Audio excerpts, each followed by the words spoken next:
সে বিষয়ে কথা বলতে হচ্ছে। মানে আমি জামাতের এই যে বিতর্কিত এমপি গাজী নজরুল ইসলাম সম্পর্কে যে ভিডিওগুলো বেরিয়েছে সেটা দেখার 10 মিনিটের ভেতরেই আমি বুঝে গিয়েছিলাম ব্যাপারটা কি।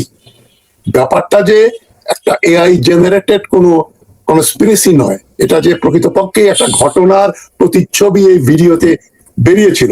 এতে আমার বা আপনারা যারা অনুষ্ঠান দেখছেন তাদের 99% লোকেরই কোনো সন্দেহের অবকাশ ছিল না। সবাই জানতেন ঘটনার কি ঘটলো এবং কিভাবে জামাত এমপি এবং জামাতের কিছু নেতা, এই খুলনার গোলাম পারোয়ার সাহেব যিনি জামাতের সেক্রেটারি জেনারেল, তিনিও বললেন এটা এআই জেনারেটেড। কিন্তু সবকিছু ফাঁস হয়ে গেল আমার কাছে তো ভিডিও প্রকাশের 5-10 মিনিটের ভেতরেই। যাই হোক, এটা যেহেতু একটা অশ্লীল ব্যাপার, একজনের ব্যক্তিগত ব্যাপারের জন্য আমি মুখ খুলিনি, কথা বলতে চাইনি। কিন্তু যেহেতু একটা জামাতে ইসলামী সরকারি ভাবে পত্রিকার মাধ্যমে জানলাম এই এমপি কে তার সমাজ বহির্ভূত কার্যকলাপের দল থেকে বহিষ্কৃত করেছে।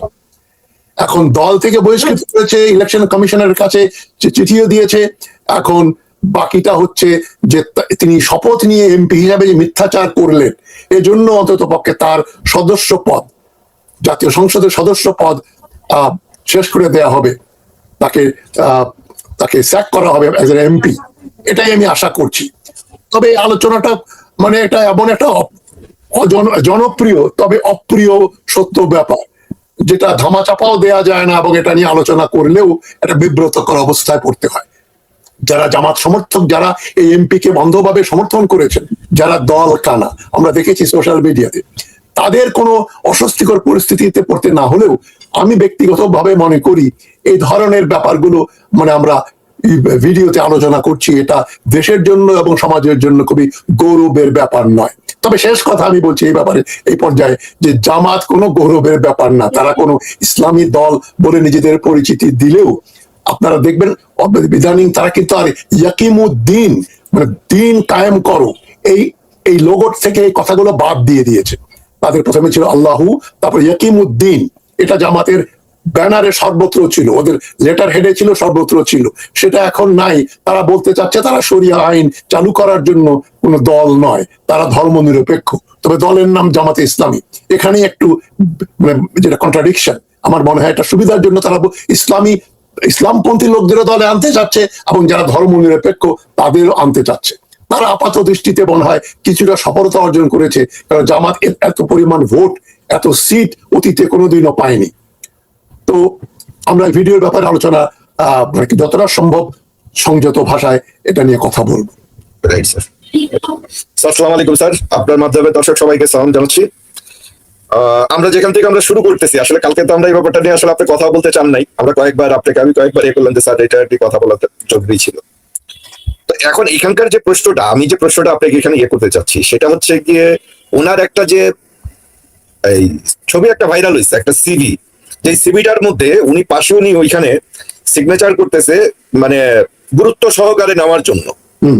তো একদিকে উনি বলতেছে যে এই ওনার দ্বিতীয় স্ত্রী, দ্বিতীয়ত আবার হচ্ছে পাশাপাশি সে আবার করতেছে কি তার এমপির যে ক্ষমতা, সেই ক্ষমতা বলে সে আবার তাকে সুপারিশ করতেছে বিশেষভাবে ওইটাকে করার।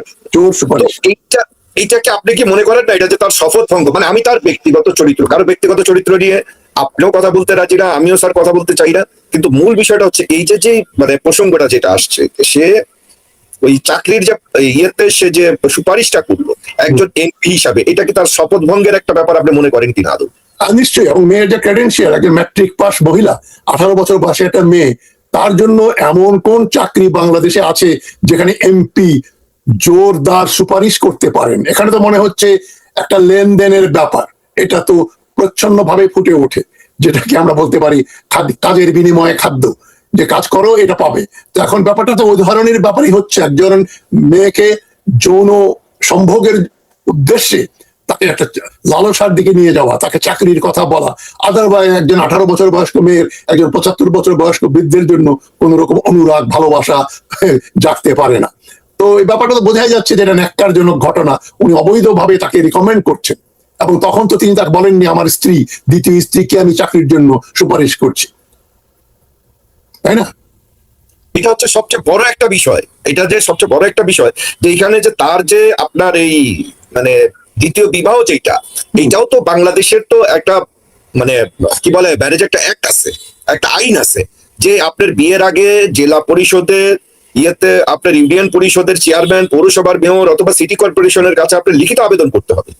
হ্যাঁ, এটা বাংলাদেশের আইনে এটা বলা হয়েছে।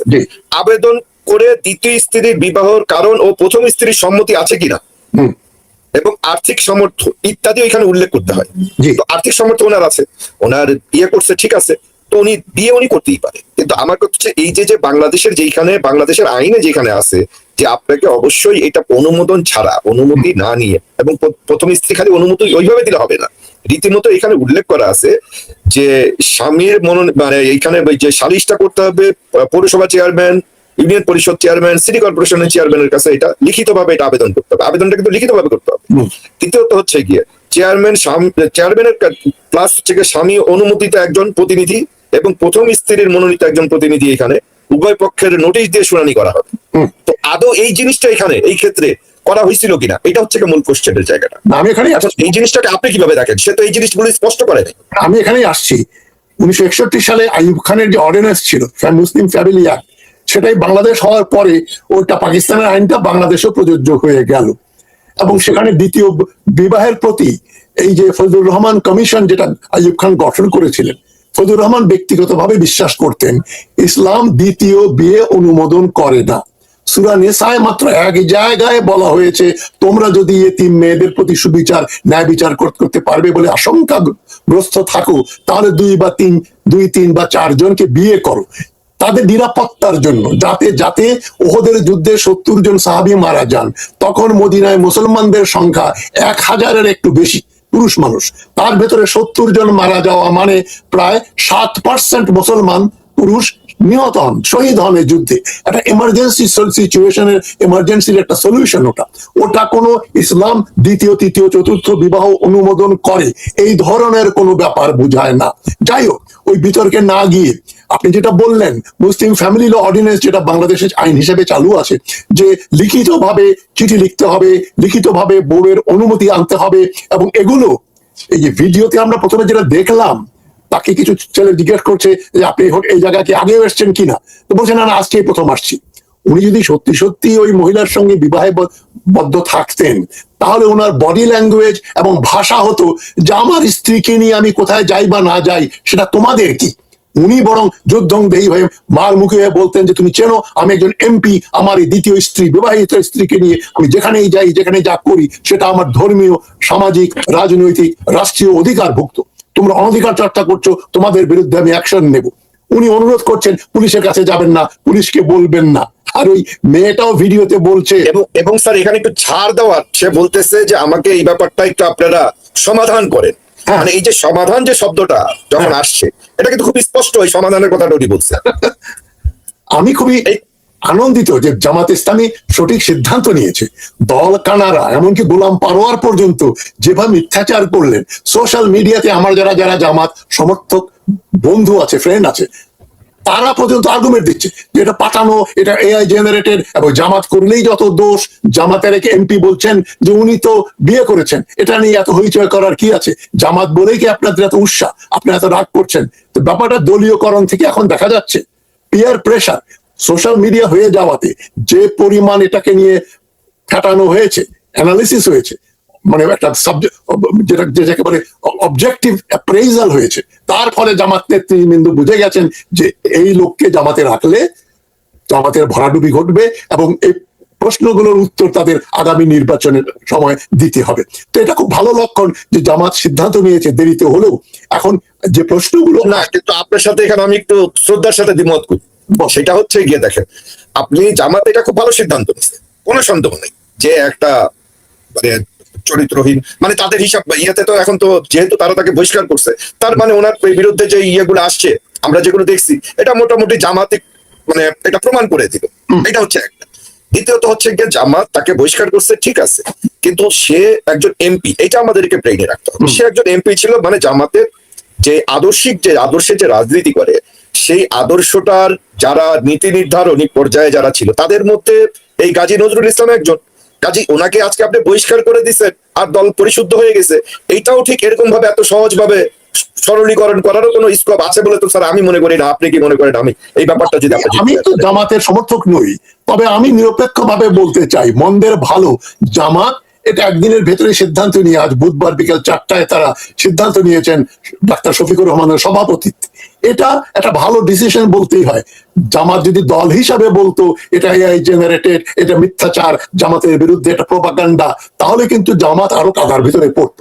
এবার জামাত বলতে পারে আমরা দেখেন এই যে বাংলাদেশি আইনে প্রাপ্তবয়স্ক দুজন ব্যক্তি নারী বা পুরুষ তারা যদি যৌন ক্রীড়া করে, যৌন ক্রিয়া নিয়োজিত হয়, সেটা কিন্তু আইনত অপরাধ নয়। নীতিগত ভাবে যারা ইসলাম প্রচার করতে চায়, জামাত ইসলামী যদি শরিয়া আইন বিশ্বাস করে, সেখানে এটা হচ্ছে পিওর খালওয়াতের কেস। খালওয়াত মানে গোপনে একজন মানে যার সঙ্গে সম্পর্ক নেই, মানে একজন গায়ের মাহরাম পুরুষের সঙ্গে একজন মেয়ে যদি একটা কক্ষে একটা গাড়িতে একত্রিত থাকে, তাকে খালওয়াত বলে শব্দটা। জেনা না হলে, জেনার ছবি যেহেতু এখানে নাই, খালওয়াত করেছেন, একসঙ্গে তিনি চুমু খেয়েছেন, একসঙ্গে বসে আছেন, এটাই অপরাধ। এটা কোনো ধর্মীয় দল এটাকে জায়েজ বলতে পারে না, তাহলে জামাতের সমর্থন সুর করে একেবারে ড্রেন দিয়ে নেমে চলে যাবে। তো জামাত এখন তো এখানে তাহলে বলতে হয় জামাতের তাহলে তো দুই কুল এখন ইয়ে হয়েছে, এখন শ্যাম রাখি না কুল রাখি। জিনিসটা হচ্ছে কি দেখেন, এক হচ্ছে কি জামাত মানে তারা বলে তারা ইসলামিক, তারা রাজনীতি করে, ন্যায় নীতির তারা রাজনীতি করে, পাশাপাশি তারা আবার কিন্তু এই জিনিসটা তো যদি সমর্থন যদি করে যে বাংলাদেশের যে আইনে যেটা আছে যে একজন প্রাপ্তবয়স্ক ছেলে মেয়ে একসাথে তারা সময় তারা ইয়ে করতে পারে, এটা অপরাধের পর্যায়ে পড়ে না, আমরা এটা বিশ্বাস করি, আমরা এটা ঠিক আছে, আমরা এটা মেনে নিলাম। কিন্তু এখানে সমস্যাটা হচ্ছে কি, আপনি জামায়াত ইসলামী যখন আদর্শিক রাজনীতি এবং ইসলামিক কথা যেখানে আপনি বলতেছেন, এবং আপনি এই যে ইসলামের যে এটা আপনি টানলেন, এখন আপনি এইটার উপরে ভিত্তি করে ইসলামে তো এটার জন্য তো একটা পানিশমেন্ট আছে, ওই পানিশমেন্টটা আপনি একটু যদি স্পষ্ট যদি করেন এবং জামাতের এই অবস্থানটা যদি আপনি যদি আরেকটু যদি ব্যাখ্যা করেন। না, এখন জামাত বলবে আমরা তো কোর্ট নই, আমরা সরকার নই। জামাত ইসলামের সরকার হলে ইসলাম অনুযায়ী আমরা শাসন করতাম, কিন্তু জামাতের তো দ্বিচারিতা আছে। একদিক দিয়ে তারা বলছে এই যে ইয়াকিমুদ্দিন, আমরা ইসলাম বা ধর্ম দিন কায়েম করব, এই কথাগুলো তারা কেটে দিয়েছে কোরআনের ওই কথা। এখন তারা করছে মানে ধর্ম নিয়ে কোনো বাড়াবাড়ি যাই এখন যাই হোক, এখন তারা ধর্ম নিয়ে রাজনীতি করে এটা বলে না। আবার দলের নাম জামাতে ইসলামী, জনগণ কনফিউজড, আমিও কনফিউজড। আমি একজন ভোটার হলে দেখতাম, বলতাম যে ভাই তো এই লোক তো এই দল তো কোন ইসলামী দলে ইসলামী শরিয়া কায়েম করতে চায় না, তো আমি নিরপেক্ষ হিসাবে আমি ভোট দিতাম যে হ্যাঁ এটা তো ভালো কথা, আমি শরিয়া আইনের ঘোর বিরোধী, ঘোরতম বিরোধীদের একজন। কেন শরিয়া আইনটা মানুষের তৈরি, মানে হযরত আলী পর্যন্ত কোনো শরিয়া আইন ছিল না, কোরআনের আইন ছিল, হাদিস বলে কোনো জিনিস সেখানে ব্যবহৃত হতো না। এখন শরিয়া আইনটা তো মূলত হাদিস এবং ফিকহ নির্ভর, এটাকে জামাত চায় না, ভালো কথা, কিন্তু দলের নাম আবার জামাতে ইসলামী। তো জামাত ইসলামের ইতিহাস মাওলানা মওদুদী থেকে শুরু করে যেটা, এটা তো শরিয়া ভিত্তিক একটা দল, শরিয়া কায়েম করতে চায়। তো তারা কি করতে চান সেটা সম্পর্কেই পরিষ্কার না। আমাদের দেশের জনগণ ভোটার তারা একটা মিসগাইডেড হয়েছে, তারা মনে করছে আমরা ধর্ম পালন, ধর্ম দল, ইসলামী দল, সৎ মানুষের শাসন হবে। এই যে সৎ মানুষরা যে কতটা অসৎ, এটা শুধু গাজী নজরুল ইসলাম প্রমাণ করলেন তাই না, এর আগে পলে পলে বহুবার গত মানে প্রায় 1941 সাল থেকে জামাত বহুবার প্রমাণ করেছে যে তারা নির্ভরশীল নয়। যখন জনগণ একটা জিনিস চায়, জামাত তার বিরোধিতা করে। পাকিস্তান জনগণের আন্দোলন, তারা বিরোধিতা করলো। বাংলাদেশ জনগণের স্বাধীনতার দাবি, তারা বিরোধিতা করলো। জেনারেল এরশাদ অবৈধ, তার নির্বাচনে যাওয়া যাবে না, জামাত হাসিনার সঙ্গে গিয়ে এরশাদের পক্ষে এরশাদের পাতানো নির্বাচনে অংশগ্রহণ করলো। তারা তো বারবার বিএনপির বিরুদ্ধে আন্দোলন করলো, হয়তো আওয়ামী লীগের সঙ্গে গিয়ে। জামাতের মাথার ভেতরে বুদ্ধিশুদ্ধিও কম, তারা যাদের সঙ্গে নিয়ে বিএনপির বিরুদ্ধে আন্দোলন করলো, তারা যে তাদেরকে নির্মম ভাবে ফাঁসিতে ঝুলাবে, ওই ফাঁসিতে ঝুলানোটা আমি খুবই নিন্দা করি, গর্হিত কাজ, এটা অবশ্যই নিন্দনীয়। যার যদিও কিছু কিছু চেনা মুখ যারা ইউটিউবার, সমাজে বিজ্ঞ ব্যক্তি হিসাবে পরিচিত, তারা বলেছেন ওই ফাঁসি দেওয়াটা হয়েছে দ্বিতীয় স্বাধীনতা। এবং দ্বিতীয় স্বাধীনতা যারা বলেছেন তারা আবার এখন জামাতের পক্ষে কথা বলছেন, তাদের একজন আবার মাদ্রাসা শিক্ষার পক্ষেও কথা বলেন, যেমন ডক্টর সলিমুল্লাহ খান এবং পিনাকি ভট্টাচার্য। তা আমি তো ওই দলে না, আমি যেটাকে সঠিক মনে করি সবসময় সঠিক, যেটা ভুল সবসময় সেটা ভুল। ওই বিতর্কে না গিয়ে এই শফিকুর নজরুল ইসলাম সাহেব যেটা করলেন, সেটা তো একটা দ্বিচারিতা, এতগুলো মিথ্যা কথা বললেন। আমি যে পয়েন্টে আসছি, প্রেসিডেন্ট বিল ক্লিন্টন যখন মনিকা লিউইন্সকির সঙ্গে এই সেক্স করলেন, তখন সেটা কিন্তু আমেরিকার সিনেট সেজন্য তাকে শাস্তি দিতে চায়নি। তারা বলেছে এটা তো আমেরিকার একজন অ্যাডাল্ট পুরুষ, একজন দুজনের 18-র উপর বয়স। ওই মনিকা লিউস্কির বয়স যদি 17 বছর হতো, 18-র কম হতো, তাহলে একটা ক্রিমিনাল অফেন্স হতো। যেহেতু সে 18-র উপরে, তাই ক্লিনটন এমন কোনো দোষ করেননি। কিন্তু যে জন্য ক্লিনটনের বিরুদ্ধে এই যে স্যাংশন আসলো, মানে আসছিল আর কি, তাকে ইমপিচ করা হবে। ইমপিচমেন্টের প্রশ্ন আসলো কেন? যে বিল ক্লিনটন ওথ নিয়ে প্রেসিডেন্ট হয়েছেন, শপথ গ্রহণ করে, এবং তিনি শপথ গ্রহণ করা এক ব্যক্তি মিথ্যা কথা বললেন যে I didn't have sex with that women, আমি ওই মহিলার সঙ্গে কোন রকম যৌন সম্ভোগ করিনি। এই যে মিথ্যা কথা বললেন ওথ নিয়ে, এখন এই যে প্রশ্ন সবচেয়ে গুরুত্বপূর্ণ কনস্টিটিউশনাল আইনে যে প্রশ্ন, এই এমপি গাজী নজরুল ইসলাম শপথ গ্রহণ করে এমপি হয়েছে। সে শপথে যে কথাগুলো লেখা থাকে, তিনি কারো বিরুদ্ধে বিদ্বেষে বা কোন রকম মানে উচ্ছ্বাসে, মানে রাগ, অনুরাগ, বিরাগ, এইসব শব্দগুলো যেখানে আছে, অনুরাগ বিরাগ কোনোটাই থাকবে না। অনুরাগ যে আছে সেটা বোঝা গেল, উনি স্ট্রংলি রিকমেন্ড করছেন এই ম্যাট্রিক পাস মেয়েটাকে চাকরি দেওয়ার জন্য। এবং তারপরে উনি তার সঙ্গে যেটা করলেন সেটাকে অস্বীকার করছেন, বলছেন এআই দিয়ে করা হয়েছে। এই যে মিথ্যাচার, এটা উনি প্রথমে করে নাই, মানে জামাতের পক্ষ থেকে এটাকে প্রথমে এআই বলে যে কৃত্রিম বুদ্ধিমত্তা দিয়ে তৈরি। উনি যে মিথ্যাচার গুলো করেছেন, বিয়ে করেছেন জুন মাসে ইত্যাদি, যেটা আপনি বললেন যে বিয়ের দ্বিতীয় বিয়ে তো এমনি আমি অপছন্দ করি, এটা আমি হালাল বলে মনে করি না। যেহেতু বাংলাদেশের আইনে দ্বিতীয় বিয়ে এখনো ইসলামের নামে চালু আছে, যেটা বন্ধ হওয়া উচিত বলে আমি মনে করি। সেখানে যে আইনি যে কন্ডিশন গুলো আছে, আইয়ুব খানের, ডক্টর ফজলুর রহমানের সেই যে রিপোর্ট ফ্যামিলি ল, সেই আইন অনুযায়ী তাকে ইউনিয়ন কাউন্সিল বা ইউনিয়ন পরিষদের চেয়ারম্যান বা টাউন কাউন্সিলের চেয়ারম্যানের মাধ্যমে যেতে হবে, বিয়ের দরখাস্ত করতে হবে, স্ত্রীর অনুমতি থাকবে। এর কোনো কিছু নাই, হুট করে তিনি হাজির করলেন, কাজী সাহেবকে বললেন যে এই দেখেন, ওই কাজী সাহেব এসে কি বললেন যে আমাকে একটা বিয়ে হয়েছে প্রাইভেটলি, এটা বলে বলছেন যে আপনি বিয়ের বৈধতা দিয়ে দেন। মানে এখানে কাজীও তো তাহলে অপরাধী হিসাবে চিহ্নিত হয় স্যার, কাজীও তো তাহলে তো কাজী অপরাধী চিহ্নিত হন না, কারণ উনি বলেছেন কবে, কোথায়, কখন বিয়ে হয়েছে সেটা আমি জানি না। যেমন ইসলামিক আইনে যে বিয়েটা হয়, দুইজন সাক্ষী লাগে, একজন কাজী লাগে, 3 ব্যক্তি একটা কাপলকে ম্যারেড ঘোষণা করতে পারে, বিয়ে দিতে পারে। এখন কাজী বলছেন আমি ছিলাম না। এখন প্রাইভেটলি ইসলামী আইনে যেটা আছে, শরিয়া আইনে, দুইজন সাক্ষী অ্যাডাল্ট, পুরুষ নারী যেই হোক, দুইজন অ্যাডাল্ট সাক্ষী দেবে এই বিয়ে হয়েছে এদের ভিতরে। তারা তখন হয়তো লিখিতভাবে সাইন করে দেবে বা বলবে সমাজে। ওইটা বাংলাদেশের বিবাহ সম্পর্কে যে আইন আছে, সেখানে ওটাকে বৈধতা দেওয়ার জন্য কাজী অফিসের কিছু ফর্মালিটিস থাকে, মেরে একটা ম্যারেজ সার্টিফিকেট, ওই সার্টিফিকেট ফিজিক্যাল হইতে হবে। কাজী বলতেছে ওভার ফোন, তাকে নাকি এটা নির্দেশ দেওয়া হয়েছে, সেটা আমি জানি না। তো কাজীকে যদি বলা হয় ঠিক আছে, ওভার ফোন যদি নিয়ে আসে না, তখন ফোন ছিল না, ফোন আছে, কাগজপত্র হাজির করে দুইজন সাক্ষী যদি থাকে বিয়েতে, বিয়েটা বলতে পারে। কিন্তু যদি না স্যার, এখানে একটু স্যার সরি, একটু আপনাকে আমি ইয়ে করতেছি, মানে এইখানে একটু প্রশ্নটা হচ্ছে কোনটা, যে জায়গাটা হচ্ছে মানে মূল যে মানে ইয়ের জায়গাটা, যে কাজী বলতেছে যে তাকে টেলিফোনে তাকে জানানো হয়েছে এবং সে ওইখানে ওইটা রেজিস্টার করছে। এখন এইটা তো বাংলাদেশের ইয়েতে, যে একজন ফোনে বললেই যদি বিয়ে যদি হয়ে যেত, তাহলে তো মনে করেন ওই যে বাইরে বৈশাখেও টেলিফোনের মাধ্যমে বিয়ে করে বসে থাকতো, এরকম এটা তো তাহলে তো হাজার হাজার হইতো, তাই না? পুরো ঘটনাটা আমি জানি না। কাজী যেটা বললেন আমি জানি না কবে বিয়ে হয়েছে, কোথায় হয়েছে, তবে আমাকে বলা হয়েছে প্রাইভেট বিয়ে হয়েছে জুন মাসের কত তারিখে।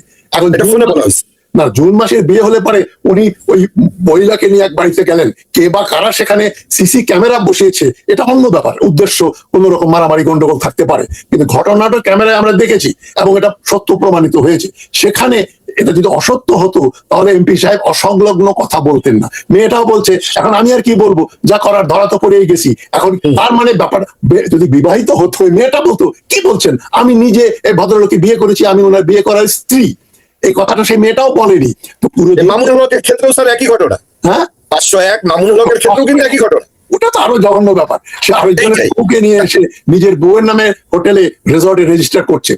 প্রথম স্যার এখানে স্যার দুটো জিনিস স্যার খুব সুন্দর স্যার। একটা জিনিস আপনাকে একটু আমি সরি করলাম আপনাকে, একটা জিনিস এখানে খুব মজার, সেটা হচ্ছে মামুনুল হক কিন্তু প্রথমে কিন্তু সেও চাইছিল যে তার এই যে মহিলার সাথে করার পরে এটাকে দ্বিতীয় বই হিসাবে সে এস্টাবলিশ করার জন্য, কিন্তু পরবর্তীতে ওই জিনিসটা অন্য খাতে চলে গেল। এনার ক্ষেত্রে ওই সেম একই ঘটনাটা ঘটলো। মানে এরা হয় কি, একটা জিনিস হওয়ার পরে এটা নিয়ে প্রথমে একটু চিন্তা ভাবনা করে তারপরে যদি স্টেটমেন্ট যদি দিত, মানে চোর এরা না, চোর না মানে বোকা, এটা কোনোটাই না। এরা মানে যদি একটু পয়সা যদি চিন্তা ভাবনা করে তারপরে যদি স্টেটমেন্টটা যদি দিত, মনে হয় সুন্দর করে গুছিয়ে তারপরে তাহলে মনে ভালো হইতো। কারণ এরা এই তাড়াহুড়ার ইয়েতে এরা আরো বেশি ব্লান্ডার করেছে। নার্ভাসনেস তো হবে, তাড়াহুড়া তো করবেই। তারা তো এমপি তো জানতো যে সে বিপদে পড়ে গেছে, বদমাইশি করেছে এবং মিথ্যাচার করেছে। মিথ্যাচার জামাত ইসলামীর আইন অনুযায়ী, শরিয়া নাম আইন অনুযায়ী খেলাওয়াত একটা গর্হিত অপরাধ, এই জন্য লোকের পানিশমেন্ট হয়। তো সেটা জামাত প্রকাশে বলতে পারে না যে প্রমাণ হওয়ার পর উনি এক রুমে ছিলেন কেন, এই জন্য আমরা কোনো অ্যাকশন নেবে না। জামাত অ্যাকশন নিয়েছে ধর্মীয় দল হিসাবে, তবে রাজনৈতিক দল হিসাবে তাদের আরেকটা দায়িত্ব আছে, সেটা তারা মোটামুটি আংশিকভাবে পালন করেছে। ইলেকশন কমিশনকে বলে দিয়েছে যে আমরা কিন্তু এই লোককে জামাত দল থেকে বের করে দিয়েছি। এবং ইলেকশন কমিশন সরকার বলবে দল থেকে বের করে দেওয়া মানে যে ম্যান্ডেট নিয়ে নির্বাচন করেছিলেন সেটা আর থাকছে না, নাল এন্ড ভয়েড হয়ে যাচ্ছে, সুতরাং অটোমেটিক্যালি তার জাতীয় সংসদের সদস্য পদ বাতিল হয়ে যাচ্ছে। এদিক দিয়ে কিন্তু আমি জামাত সমর্থন না করলেও তাদেরকে let the devil gets it due. Mamunul হকের হেফাজতে ইসলাম যেটা করেনি, জঘন্য ব্যাপার। মামুনুল হককেও ওখান থেকে দল থেকে বের করে দেওয়া উচিত ছিল। স্যার ওইখানে মামুনুল হক, সরি স্যার একটু ইয়ে করে, এখানে আপনাকে একটু ইয়ে করে, ওইখানে স্যার মামুনুল হক কিন্তু মানে হেফাজতে ইসলামের কিন্তু সে কিন্তু ইয়েতে ছিল না ওই সময়, মানে হেফাজতে ইসলাম তাকে রিপ্রেজেন্ট করে না ওই সময়। কাকে করে উনি? মামুনুল হককে। না, উনি কোন দলের? উনি হচ্ছে কি খেলাফতে মজলিস, ওই যে ওনার বাবার যেটা, ওই যে বটগাছ, যে খেলাফত মজলিস আওয়ামী লীগের সঙ্গে হাসিনার সঙ্গে মিলে চুক্তি করেছিল যে একসঙ্গে নির্বাচন করবে। এই যে 2014 নির্বাচনের আগে, 14 না 8 নির্বাচনের আগে, 8 নির্বাচনের তারা চুক্তি করেছিল। সেই জঘন্য গণধিকৃত খেলাফত মজলিস কিন্তু জামাতে ইসলামের চাইতে ভালো কাজ, খারাপ কাজ করেছে। খেলাফত মজলিসের উচিত ছিল মামুনুল হককে দল থেকে বের করে দেওয়া। কিন্তু সবচেয়ে দুর্ভাগ্য যেটা আমাদের সমাজে এইটা প্রতিষ্ঠিত হয়ে গেল 501 নম্বরের কেস, এবং সেও কিন্তু নির্লজ্জের মতো বলে যা করেছি, বিয়ে করে ফেলেছি, আরেকজনের বউ নিয়ে সে নিজের বউ বানিয়ে ভোগ টোগ করে তারপরে বলছে আমি তাকে বিয়ে করে ফেলেছি। সেই মামুনুল হকের মতো একটা ওইরকম নিম্ন খারাপ চরিত্রের লোককে মোহাম্মদপুর ওই এলাকাতে 87,000 ভোট দিয়েছে, 87,000 ভোট। এই আমার আপনার মতো সাধারণ বাংলাদেশি নাগরিক, এটাও তো একটা আশ্চর্যজনক, একটা ধিক্কার জানানোর মতো ঘটনা। এই অপরাধীরা যৌন অপরাধ করছে, মানে 15-16 বছরের মেয়েদেরকে ধরে নিয়ে রেপ করছে, এখন এই যে মাদ্রাসায় ধরা পড়ছে, তারা ধর্ষণ করছে, তারা বলছে হ্যাঁ দুঃখিত, আমি লজ্জিত, তাদের শয়তান আমাকে দিয়ে করেছে। হুজুররা তো সুযোগ পেলেই শয়তান নিয়ে আসে, কিন্তু ইসলামে তো শয়তানের রোল বড় কথা না। আপনার এই যে ফ্রিডম, আপনার যে অ্যাকাউন্টেবিলিটি, প্রতিটা ব্যক্তি খ্রিস্টান ধর্মে এবং ইসলাম ধর্মে নিজের কাজের জন্য নিজে প্রত্যক্ষভাবে দায়ী। কোন শয়তান এটা করিয়েছে, আমি তামাক খাইনি, আমার হাত দিয়ে কেউ তামাক খেয়েছে, এটা ইসলামী আইনে প্রযোজ্য না। কিন্তু জনগণ এটা ইসলামে আর খ্রিস্টান ধর্মে এটা ইয়ে নাই, তাহলে স্যার এটা আসলো না থেকে না, এটা মানে এটা যেহেতু কালচারাল ব্যাপারটা আপনার সাবজেক্ট, এই জন্য প্রশ্ন করা। মানে কি, এটা হচ্ছে অপরাধী তার অপরাধকে ঢাকার জন্য যে পন্থা অবলম্বন করলো, আমি না এটা শয়তানের প্ররোচনা দিয়ে করেছে, এটা তো আদালতে অ্যাকসেপ্টেবল না। আপনি খুন করে বলতে পারেন না আমি বুঝি না কি হয়েছিল, আমার শয়তান আবার আসর করছিল। এরকম ঘটনা দেখেছি। এই যে ছেলেদেরকে ধর্ষণ করেছে এক ইমাম সাহেব নাম মাদ্রাসার শিক্ষক, উনি বলছেন আমি জানি না, শয়তান আমাকে দিয়ে করিয়েছে। আদালত তো এটা গ্রহণ করবে না, এবং ইসলামী কোনো মুফতিও এটা গ্রহণ করতে পারে না। মুফতিরও বলা উচিত শয়তান তোমাকে দিয়ে করিয়েছে এই সমস্ত কথা বলবে না, কোরআনে এ ধরনের কথা নেই। তুমি ব্যক্তি এবং 18 উপর বয়স, তুমি যেটা করেছো তার জন্য তুমি দায়ী। ভালো করলেও পুরস্কৃত হবে, খারাপ করলে অপর শাস্তি হবে। এই ভালো এবং খারাপ, পুরস্কার এবং শাস্তির ভেদটা যখন দূর হয়ে যায়, আমাদের সমাজে সেটাই হয়েছে। লুটপাট করে, চুরি ডাকাতি করে, সারা জীবন খারাপ কাজ করে, পরে বলে আমি দল চেঞ্জ করে চলে আসছি, এবং যে দল তাকে গ্রহণ করে তারাও ধিক্কৃত।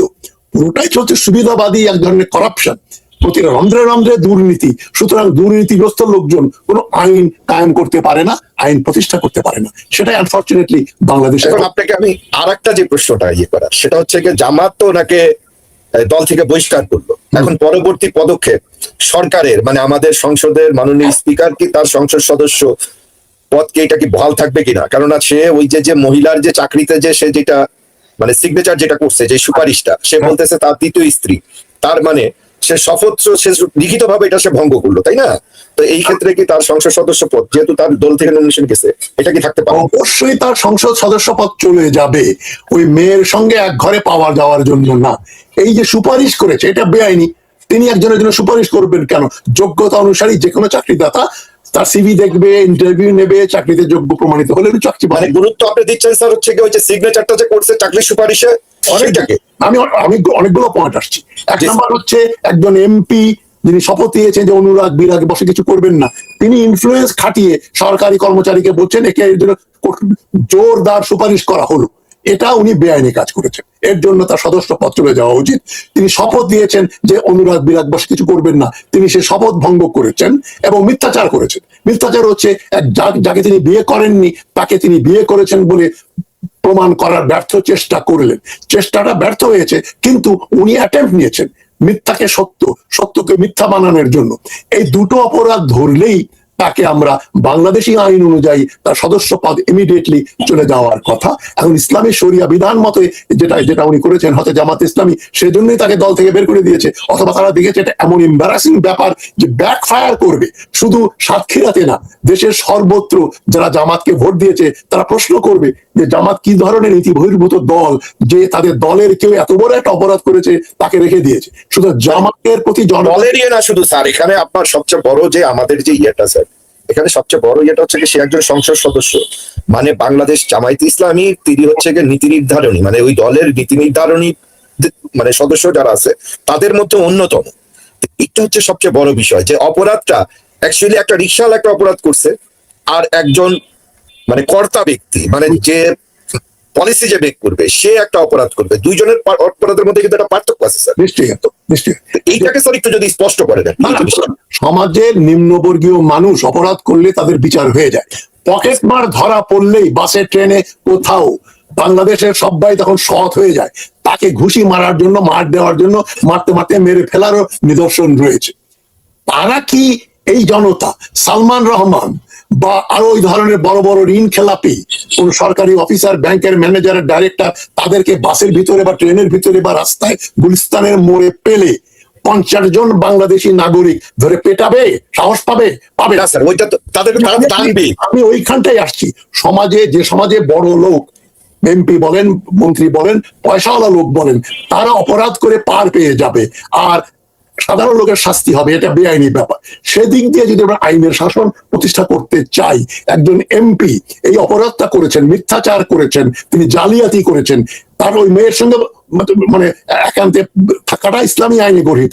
বাংলাদেশি আইনে তিনি অন্যান্য ভাবে শপথ ভঙ্গ করে মিথ্যাচার করেছেন, এই জন্য তার শাস্তি হওয়া উচিত। মিনিমাম শাস্তি হচ্ছে তাকে পার্লামেন্ট থেকে বের করে দেওয়া।